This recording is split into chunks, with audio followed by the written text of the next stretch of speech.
There is a pattern that has destroyed every dominant currency system in modern history. It has 6 stages. It takes decades to build and sometimes only months to collapse. And every single time, without exception, the nation at the center of that system refused to believe the pattern applied to them. They looked at the warning signs, they studied the history of their predecessors, and they said the words that have preceded every monetary catastrophe in the modern era: this time is different. Right now, in 2025, the United States dollar sits at the center of the global financial system, the same position the British pound occupied for over a century. And the dollar is showing the exact same symptoms in the exact same order that preceded every monetary collapse of the last 300 years. The sequence has already begun. The stages are identifiable, the evidence is measurable, and the acceleration is unmistakable. In 1931, the British pound was the backbone of global trade. More than half the world's commerce was denominated in sterling. Countries from Egypt to New Zealand held their national wealth in British banks. The City of London was the unquestioned capital of international finance. Within 40 years, it was over. Britain itself killed the system in a single day in June 1972, imposing emergency exchange controls on the very nations that had trusted London with their reserves. Decades of partnership, decades of accumulated trust, decades of institutional architecture, all terminated by one chancellor's signature on one document. But the sterling area did not die in one blow. It died in 3 distinct waves, each faster and more devastating than the last. The first wave, in the 1930s and 1940s, saw peripheral members quietly slip away over years as the system's contradictions became apparent. The second wave, in the 1960s, saw the pound's devaluation wipe out billions in allied nations' reserves in a single announcement. The third wave, in 1972, saw the entire system terminated overnight by a chancellor desperate to stop the bleeding.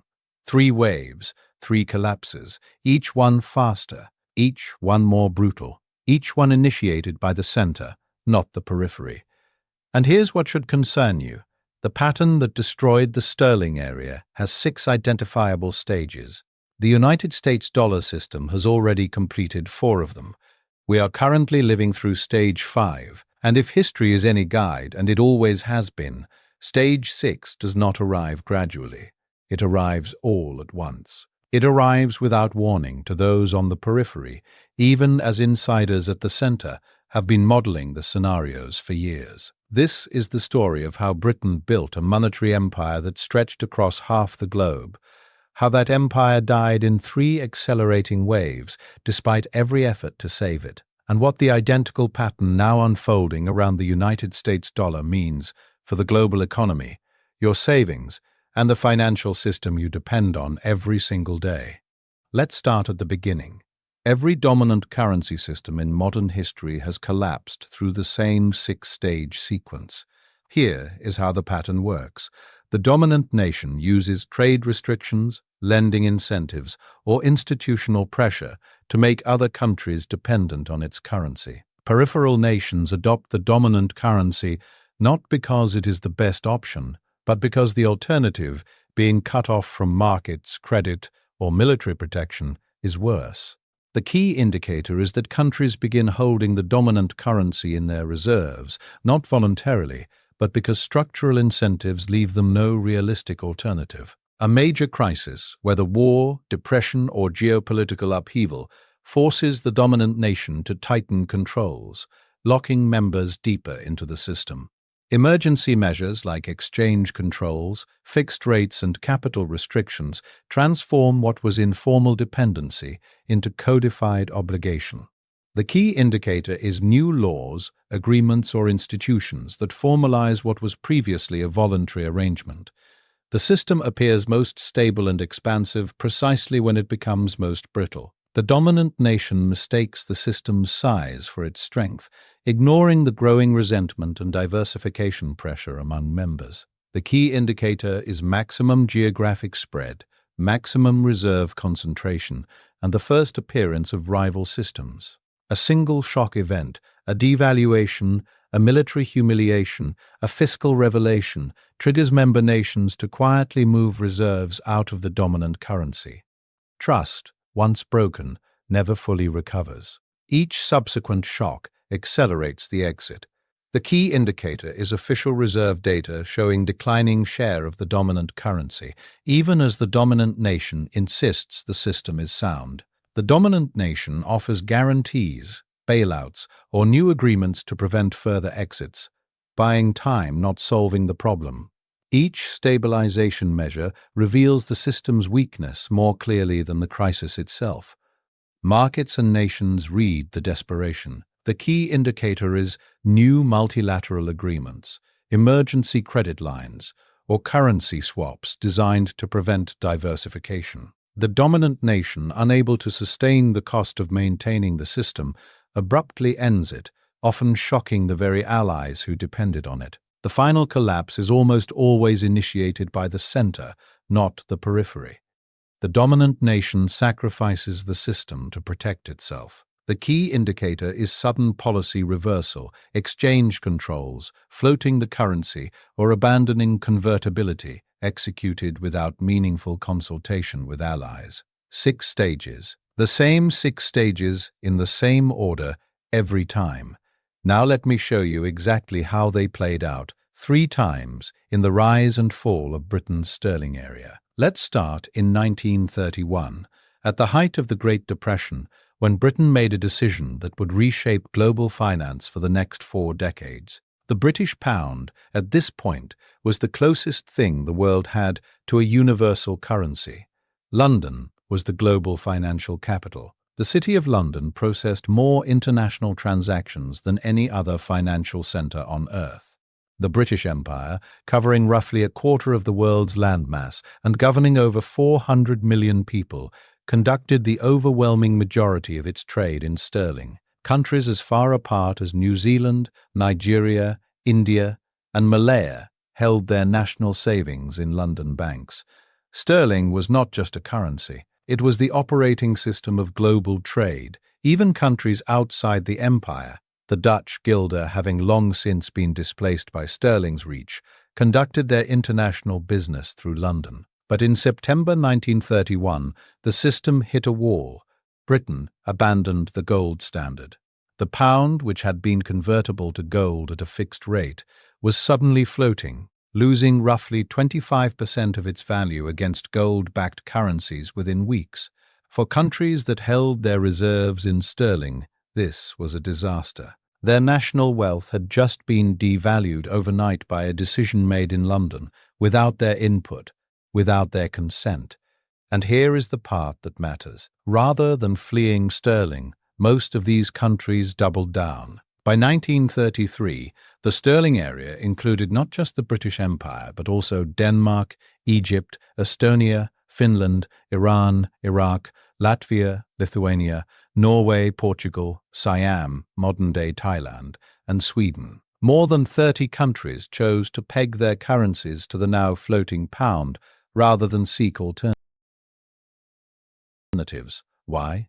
Because Britain made sure the alternative was worse.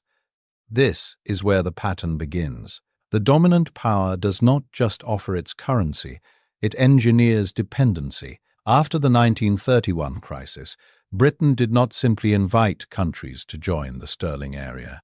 It restricted overseas lending to non-members. If you were a country that needed access to London's capital markets, and in the 1930s London was still the deepest capital market in the world, your path ran through sterling. Countries that pegged to the pound and held their reserves in sterling assets gained preferential access to British credit. Countries that did not were effectively shut out. The incentive structure was deliberate. Sir Otto Niemeyer, one of the Bank of England's most influential advisors, travelled to Australia, New Zealand, India, and South Africa in the early 1930s, advising, some would say pressuring, each country to maintain sterling pegs and centralise reserves in London. The Bank of England did not just coordinate, it directed. Reserve management decisions for countries as large as India and as small as Fiji were, in practice, being made in Threadneedle Street. By 1935, Germany had constructed its own competing exchange control bloc, pulling Austria, Bulgaria, Czechoslovakia, and others into a rival system. The world was fragmenting into currency blocs, and Britain's was the largest and most entrenched. This alone does not cause collapse, but it is the foundation. Every monetary system built on coerced dependency rather than genuine value eventually faces a reckoning. The only question is when. Then came the war. In September 1939, Britain introduced formal exchange controls for the first time. Payments within the sterling area remained unrestricted. You could move money freely from Calcutta to London to Sydney, but payments outside the area now required government approval. The pound was fixed at $4.03, representing a deliberate 14% devaluation designed to boost wartime exports. Here is what most people miss about wartime currency controls. They are never temporary.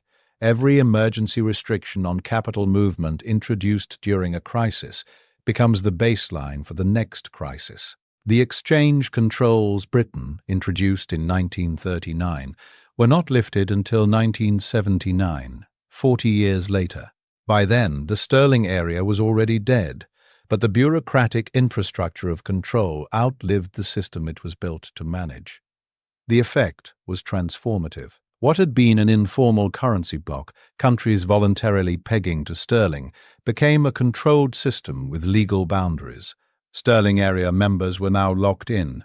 Their reserves were pooled in London. Their earnings from exports to the United States and other dollar-earning countries were surrendered to a central dollar pool, managed by Britain, and redistributed according to British priorities. Most of the non-empire members saw what was happening and left. Denmark, Norway, Sweden, Finland, the Baltic states all withdrew.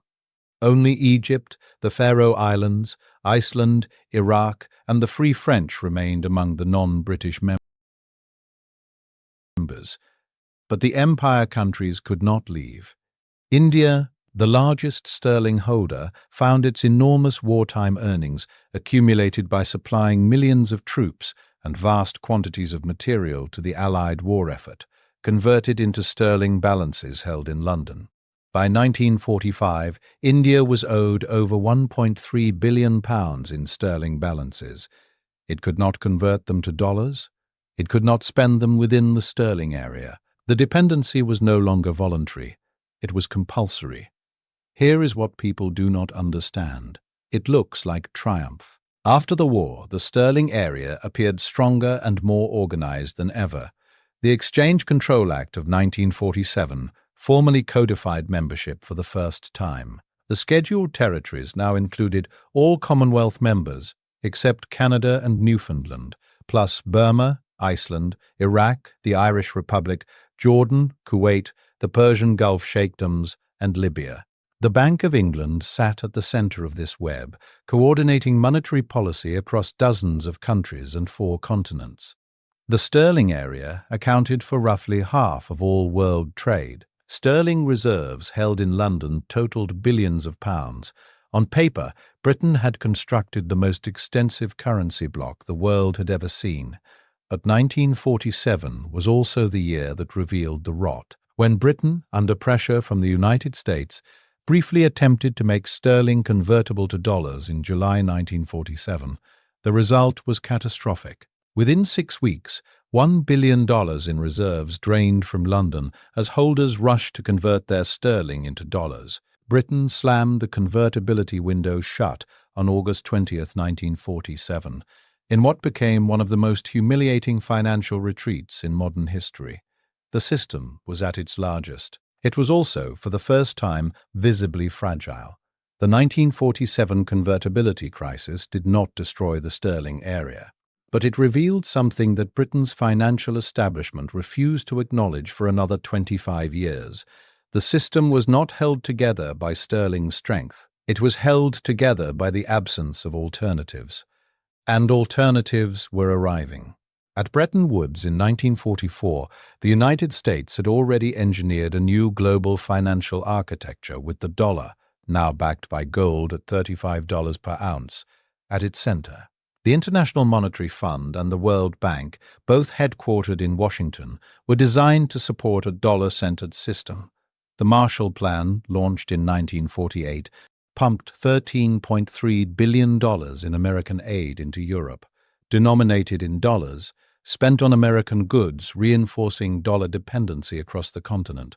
Britain was fighting a rearguard action. The 1949 devaluation, sterling dropped from $4.03 to $2.80, a 30.5% collapse, was the next blow. Every sterling area member's reserves lost nearly a third of their dollar value overnight.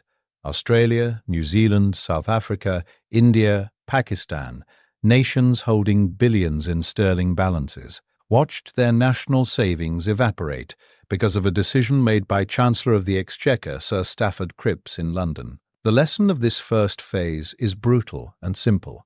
Britain built a monetary empire by making dependency the path of least resistance. The war cemented that dependency into law. And the post-war institutional framework, the Exchange Control Act, the dollar pool, the centralized reserve system, created the illusion of permanence.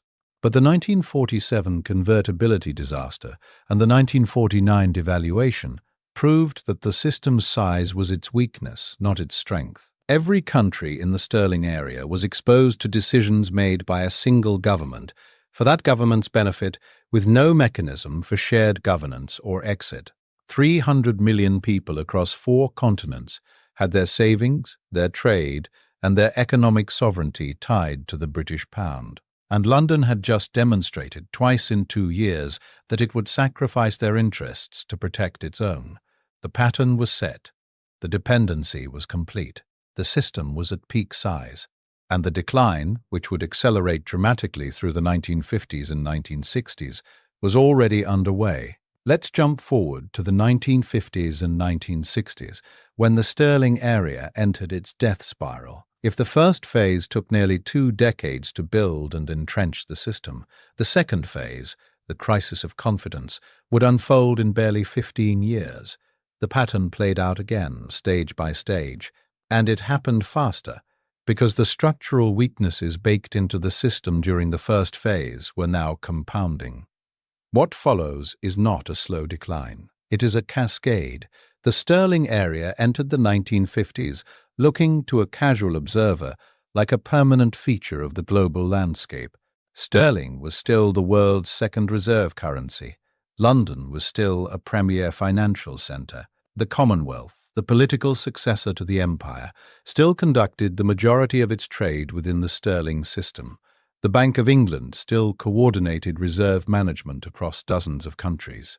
The pooled reserve system that had sustained sterling through the war continued to function, channeling dollar earnings from commodity-exporting members through London. But the mathematics had already turned against Britain.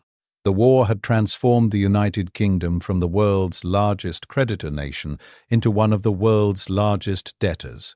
Britain owed enormous sterling balances to countries that had financed the war effort. India's wartime earnings, still trapped in London, represented just a fraction of total outstanding sterling balances that exceeded £3.5 billion by 1945. These balances were, in effect, IOUs. They represented claims on British goods and services that Britain could not afford to honour without draining its remaining reserves. Meanwhile, the dollar was ascendant. The Bretton Woods system had placed the dollar at the centre of global finance. American gross domestic product was roughly 3 times Britain's. American gold reserves were 10 times larger. The United States was running trade surpluses. Britain was running deficits. Every fundamental metric of monetary power had shifted across the Atlantic. Yet Britain clung to the sterling area with extraordinary tenacity. Why? Because the system allowed Britain to punch above its weight. By controlling a currency bloc that handled half of world trade, Britain maintained a seat at the top table of global finance, despite an economy that no longer justified it. The sterling area was not serving its members anymore. It was serving Britain's prestige. And that is when the confidence crisis arrived. The confidence crisis that had begun with the 1947 and 1949 shocks now entered a chronic phase. Sterling faced a rolling series of crises: 1951, 1955, 1956, 1961, 1964, 1966, each one draining reserves, each one forcing emergency measures, each one eroding the trust that held the system together. But here is where it gets darker. The Suez Crisis of 1956 was the turning point that no one in London wanted to acknowledge. When Britain, France, and Israel invaded Egypt to seize the Suez Canal, the United States, now the true master of global finance, used sterling's vulnerability as a weapon. Washington threatened to dump its sterling holdings and block Britain's access to International Monetary Fund emergency funds unless Britain withdrew. Within days, the British government capitulated. The Suez Crisis did not just humiliate Britain militarily, it demonstrated something far more consequential. The United States had the power to destroy sterling whenever it chose. Washington did not fire a single shot at the pound. It simply threatened to sell its sterling holdings. That was enough. Every sterling area member understood the implication. If America could weaponize currency against Britain, Britain certainly could not protect them. Now watch what happens next. Throughout the late 1950s and early 1960s, sterling area members began quietly diversifying their reserves. Australia increased its dollar holdings. Kuwait, one of the wealthiest members, began shifting reserves away from sterling. Malaysia and Singapore, whose economies were booming, began questioning why their central banks held so much sterling when the dollar was clearly the stronger asset. The diversification was gradual but relentless, and it was rational. Every sterling area member had watched their reserves lose value already burned once in 1949. They had watched Britain humiliated at Suez. They were doing the math. Sterling's share of global reserves, which had been dominant in the 1940s, fell steadily through the 1950s and 1960s. By 1968, the dollar held roughly 60 to 65% of global reserves. Sterling held perhaps 15 to 20%, and falling. The trend was unmistakable.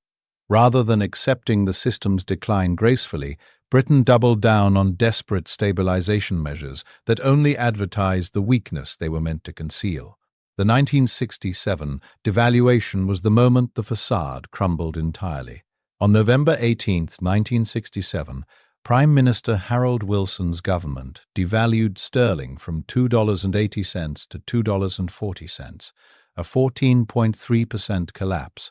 Wilson went on television and delivered one of the most infamous lines in British economic history, saying that it does not mean that the pound here in Britain, in your pocket or purse, or in your bank, has been devalued. It was technically true in domestic terms and absolutely devastating in international terms.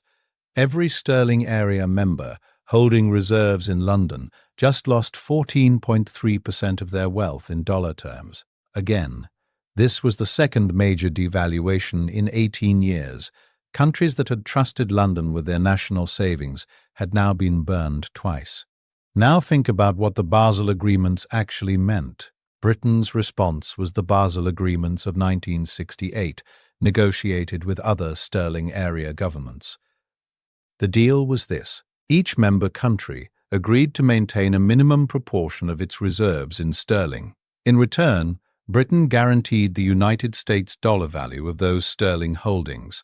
It was, in essence, a bribe, paying countries not to leave the system by insuring them against the very devaluation risk that Britain had just inflicted on them.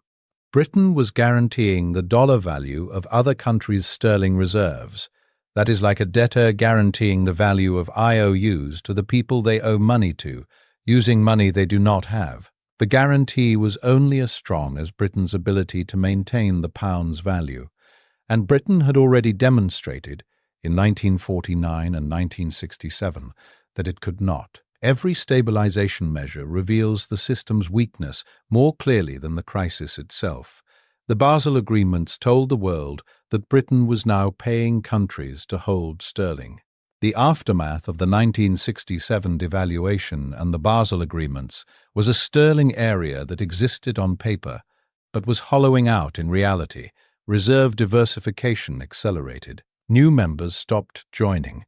The last significant addition to the sterling area had been Libya in the early 1950s. Existing members were locked in by the Basel Agreements, but the lock was made of paper. The Basel Agreements did not stabilize anything. They created a system where Britain was guaranteeing other countries' reserves at a fixed dollar value, while simultaneously running the fiscal deficits and trade imbalances that guaranteed further sterling weakness. Britain was insuring against a fire while pouring gasoline on the building. India's experience crystallized the human cost. After independence in 1947, India had fought for years to draw down its enormous sterling balances, wealth earned by Indian soldiers and workers during the war. Britain had blocked, delayed, and conditioned the release of those funds at every turn. When the 1967 devaluation hit, India's remaining sterling balances lost hundreds of millions in dollar value. A nation of 500 million people watched its wartime earnings evaporate because London chose devaluation over austerity. The lesson is that once confidence breaks, no agreement, guarantee, or stabilization measure can restore it. The pattern does not pause, it accelerates. The first phase took nearly 2 decades of quiet construction. The second phase, the crisis of confidence, unfolded over 15 years of serial shocks and desperate patches. The third and final phase would take just 4 years. From 1968 to 1972, the sterling area went from a wounded but functioning system to a corpse. History was repeating, but faster. And the manner of death, when it came, would shock even those who had predicted the system's end. By 1968, the sterling area was a system running on institutional inertia and contractual obligation. The Basel Agreements had bought time, perhaps 2 years, perhaps 4, but everyone involved knew the arrangement was temporary. The question was no longer whether the sterling area would end, but how. The global financial landscape had transformed beyond recognition since 1931. The United States dollar was the unquestioned king of global reserves. The euro-dollar market, dollars held and traded outside the United States, had grown from virtually nothing in the 1950s to hundreds of billions by the late 1960s, creating a vast pool of dollar liquidity that made sterling increasingly irrelevant for international transactions. West Germany and Japan, the defeated powers of World War II, now had economies that rivaled or exceeded Britain's. The world had moved on. The sterling area had not. Here is what nobody tells you about the final phase of a currency system's collapse. The insiders know it is over before the public does. Treasury records from the late 1960s show that senior British officials were already modelling scenarios for the sterling area's termination. The question in Whitehall was not whether the system would end. It was how to end it in a way that minimized political fallout for Britain while maximizing Britain's post-collapse position. The periphery was the last to know. Inside the system, the remaining members were increasingly restive. Australia had already begun diversifying heavily into dollars. New Zealand and South Africa were doing the same. The oil-rich Gulf states, Kuwait, Bahrain, Qatar, held vast sterling reserves, but were watching their neighbors outside the sterling area thrive under dollar-denominated oil pricing. Malaysia and Singapore, building 2 of the most dynamic economies in Asia, were actively frustrated by the constraints of sterling dependency. And in London, a new generation of Treasury officials was arriving at a conclusion that would have been heresy a decade earlier. The sterling area was no longer serving Britain's interests. It was draining them. The cost of maintaining the Basel guarantees, defending the exchange rate, and absorbing capital outflows from departing members was becoming unsustainable. The trigger was the Nixon shock of August 15, 1971, when President Richard Nixon suspended the dollar's convertibility to gold, effectively ending the Bretton Woods system. The dollar itself was now floating. The entire global monetary framework was in flux. Sterling came under immediate pressure as markets recalculated the value of every currency on Earth. Britain faced a choice: defend sterling's value, which would mean raising interest rates, accepting recession, and continuing to subsidize sterling area members' reserves through the Basel agreements, or abandon the system entirely and let sterling float to whatever level the market dictated. On June 23, 1972, Chancellor of the Exchequer Anthony Barber chose termination. Britain unilaterally imposed exchange controls on all other sterling area countries, with narrow exceptions for the Republic of Ireland, the Isle of Man, and the Channel Islands. Simultaneously, the pound was floated. The sterling area, a system that had once handled half of world trade, was killed in a single day by the very nation that had created it. Let that sink in. The countries that had faithfully held their reserves in London, honoured Basel Agreement commitments, maintained sterling parities. These countries woke up on June 23, 1972, to discover that Britain had unilaterally reclassified them as foreign. Their capital was now subject to the same exchange controls as money from the Soviet Union or China. Decades of financial partnership ended without a phone call. The aftermath was a scramble. Sterling area members had to rapidly restructure their reserve management, establish new currency relationships, and negotiate bilateral agreements that had previously been handled through the sterling area framework. The human and economic cost was distributed unevenly but widely. The Gulf states, Kuwait, Bahrain, Qatar, the United Arab Emirates, Oman, shifted to dollar reserves with remarkable speed, driven by the 1973 oil crisis and the emergence of the petrodollar system. Their oil was now priced in dollars. Their reserves would be held in dollars.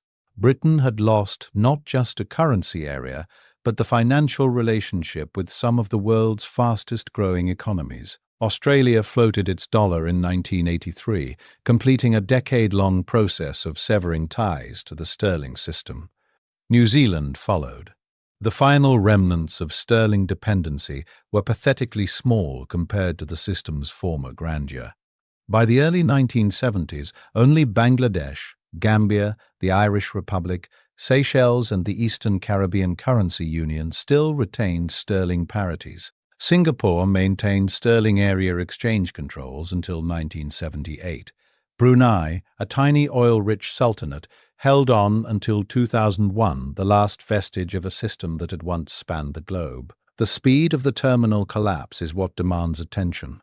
The sterling area took from 1931 to 1949, 18 years, to construct its full institutional framework. It took from 1949 to 1967, another 18 years to enter crisis, and it took from 1968 to 1972, just 4 years to die. The construction was slow. The destruction was fast. This is documented history, not theory.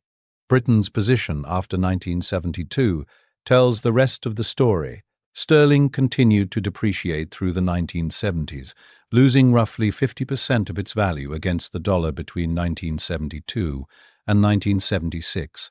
In 1976, Britain was forced to seek a $3.9 billion loan from the International Monetary Fund. The former master of the sterling area reduced to borrowing from the institutions that had replaced it. The conditions attached to the International Monetary Fund loan included deep spending cuts that reshaped British domestic policy for a generation. The lesson of the sterling area's death is this: the final stage is always initiated by the centre. The dominant nation does not gracefully transition power. It does not negotiate a managed decline. When the cost of maintaining the system exceeds the benefits, the centre abandons its allies overnight. The periphery wakes up to find that the guarantees, the agreements, and the institutional framework they depended on have been unilaterally revoked. 41 years, 6 stages, 3 waves of collapse, each faster than the last. And right now, in 2025, the same pattern is playing out again. Now let's talk about the United States dollar in 2025. 3 phases, 3 collapses, 3 identical sequences. The sterling area took 41 years to build and 4 years to destroy.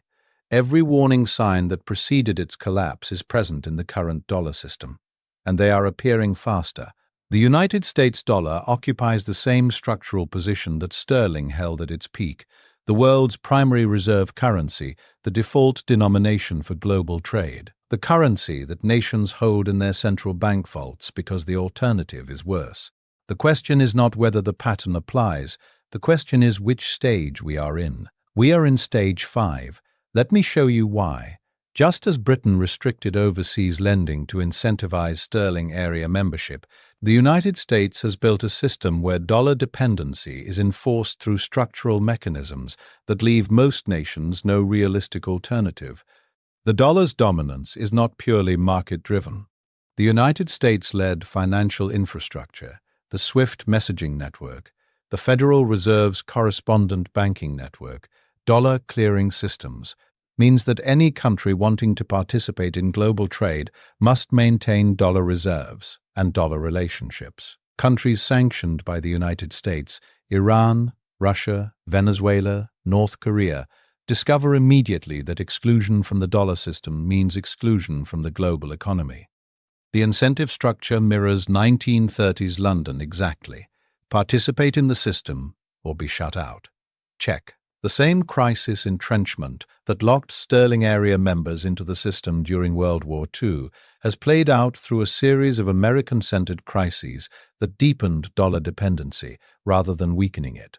The 2008 global financial crisis originated in the American financial system, United States subprime mortgages, United States rating agencies, yet the aftermath entrenched dollar dominance further. The Federal Reserve's emergency swap lines providing dollar liquidity to central banks worldwide reinforced the reality that in a crisis, everyone needs dollars. The COVID-19 pandemic produced the same dynamic: massive Federal Reserve intervention, trillions in new dollar creation, and deeper global dependency on dollar-denominated assets. Each crisis locks the system tighter. Check. The Suez humiliation that exposed sterling's vulnerability has its modern equivalent in the weaponization of the dollar system that the United States views as a strength, but the world increasingly views as a threat. Since 2014, the United States has escalated its use of financial sanctions, freezing Russian central bank reserves after the Ukraine invasion in 2022, cutting Iranian banks off from SWIFT, targeting Chinese technology firms through dollar system restrictions. Each action demonstrates the dollar's power.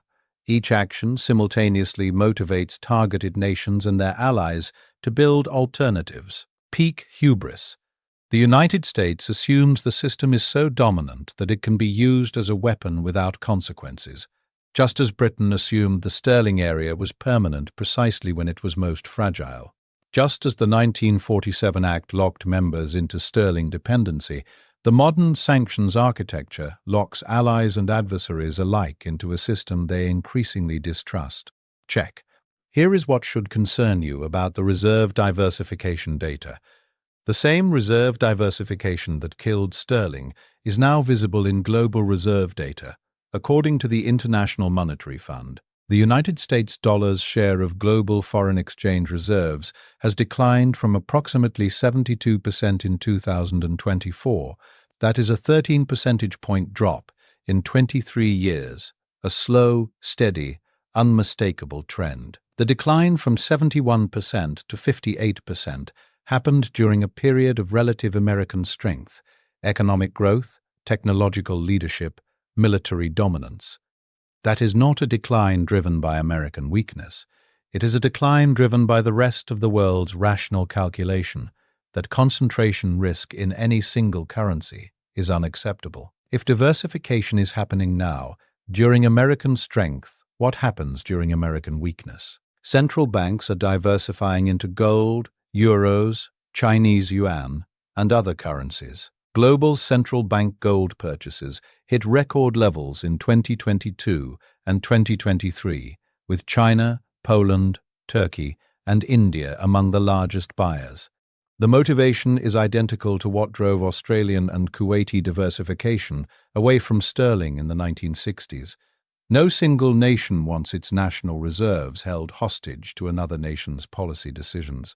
The 2022 freezing of Russian central bank reserves, roughly $300 billion in assets rendered inaccessible overnight, was this era's 1967 shock that began the unraveling. It told every non-allied nation that your dollar reserves are not truly yours. Check. This is where we are right now.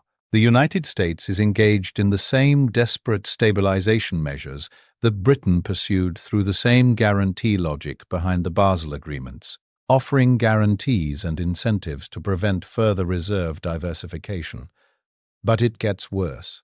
The Federal Reserve standing swap lines with allied central banks, the Bank of England, the European Central Bank, the Bank of Japan, the Bank of Canada, the Swiss National Bank, are the modern Basel agreements. They guarantee dollar liquidity in a crisis, incentivizing allies to maintain dollar reserves.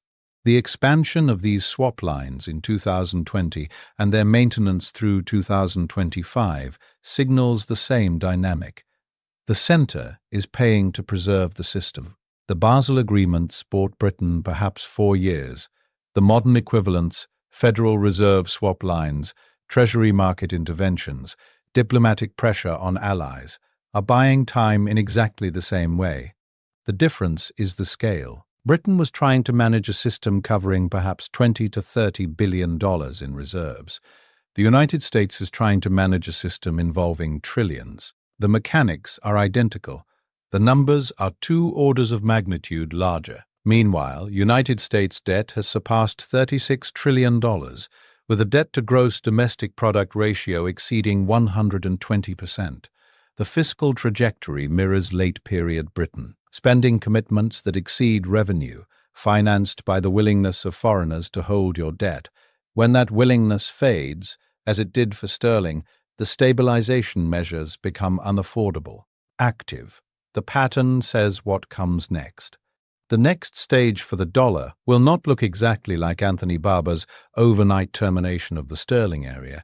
It may manifest as the abandonment of dollar convertibility promises, a modern Nixon shock. Or it may come as capital controls imposed during a fiscal emergency. Or it may arrive as a sudden unilateral restructuring of United States Treasury obligations. But the pattern is clear. The center always acts to protect itself, even at the cost of its allies. The United States will not manage a graceful transition away from dollar hegemony any more than Britain managed a graceful transition away from sterling hegemony. The math does not lie. But the evidence does not stop there. The structural challenges to dollar dominance are more numerous and more coordinated than anything sterling faced. China's cross-border interbank payment system, known as CIPSIS, processed approximately $14.5 trillion in transactions in 2023, providing an alternative to the dollar-based SWIFT network that did not exist even a decade ago. The BRICS bloc, Brazil, Russia, India, China, South Africa, plus new members including Saudi Arabia, Iran, the United Arab Emirates, Egypt, and Ethiopia, has made de-dollarization a central policy objective, with active exploration of alternative settlement currencies and reserve assets. Saudi Arabia, the linchpin of the petrodollar system that replaced sterling-denominated oil pricing in the 1970s, has begun accepting yuan for some oil sales to China. If the petrodollar system fractures, the dollar loses the structural demand that has supported its reserve status since the sterling area's collapse. Turkey, once a reliable NATO ally within the dollar sphere, has increased its gold reserves by over 200 tons since 2017. India has signed rupee-based trade agreements with Russia and the United Arab Emirates. Even France, a core Western ally, has completed yuan-settled liquefied natural gas purchases from China.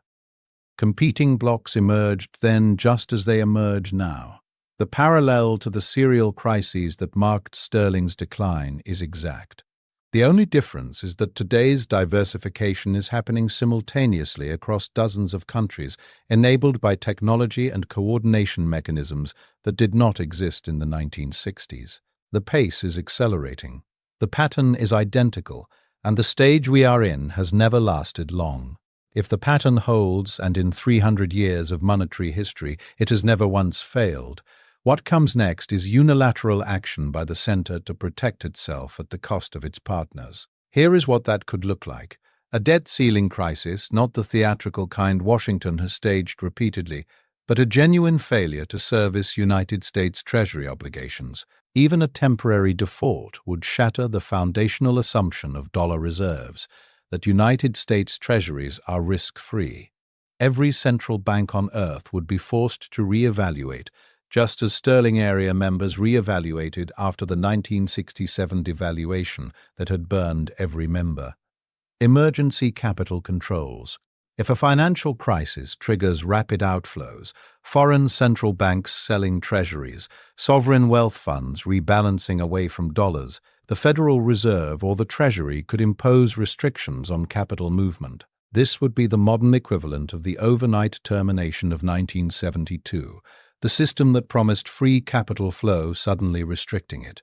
A Federal Reserve policy that prioritizes domestic stability over global dollar stability. A decision to monetize debt aggressively, creating dollars to finance government spending, would devalue the dollar holdings of every nation on earth. The mechanism is identical to the 1967 sterling devaluation. The center inflates its way out of debt, and the periphery pays the cost. The BRICS alternative achieves critical mass. If a credible alternative settlement and reserve system emerges, even partially, the transition away from the dollar could accelerate non-linearly. Sterling did not decline gradually. It collapsed in stages, each faster than the last. The dollar's share of reserves could follow the same trajectory, decades of slow decline followed by a rapid cascade. What happens to ordinary people? The same thing that happened to the citizens of sterling area countries in 1967 and 1972. Their savings, their pensions, their purchasing power, all denominated in a currency whose value is being determined by geopolitical forces beyond any individual's control. The pattern does not lie. 3 times it happened. The construction of the sterling area took 18 years. The crisis of confidence took another 18 years. The final collapse took 4. Each phase was faster. Each phase was more destructive. Each phase was initiated by Britain acting to protect itself at the expense of its partners. The United States dollar system has followed the identical 6-stage sequence. The dependency was constructed through structural incentives and institutional frameworks that mirror the 1930s sterling area exactly. The crises of 2008, COVID, the inflation surge of 2021 through 2023 entrenched dollar dependency through emergency measures, just as World War II entrenched sterling dependency. The peak hubris of sanctions weaponization mirrors Britain's confidence at the height of the 1947 Exchange Control Act. The reserve diversification now underway mirrors the quiet exit of the 1960s. The desperate stabilization measures, swap lines, debt issuance, diplomatic pressure on allies to maintain dollar reserves mirror the Basel agreements. We are not just repeating the pattern, we are accelerating it. The sterling area took 41 years from formal emergence to death. The dollar's period of unchallenged dominance, from the end of Bretton Woods in 1971 to the beginning of serious de-dollarization efforts around 2014, was 43 years. The timeline is compressing. The technology enabling alternatives is advancing. The coordination among challenger nations is unprecedented. The pattern has never been broken. Not once. The only variable is speed. This is documented history, not theory. Every mechanism described here, coercive dependency, crisis entrenchment, institutional codification, confidence crisis, desperate stabilization, unilateral termination happened. It is in the Bank of England archives. It is in Hansard. It is in the International Monetary Fund's founding documents. The only question is whether you believe the pattern stops at the dollar.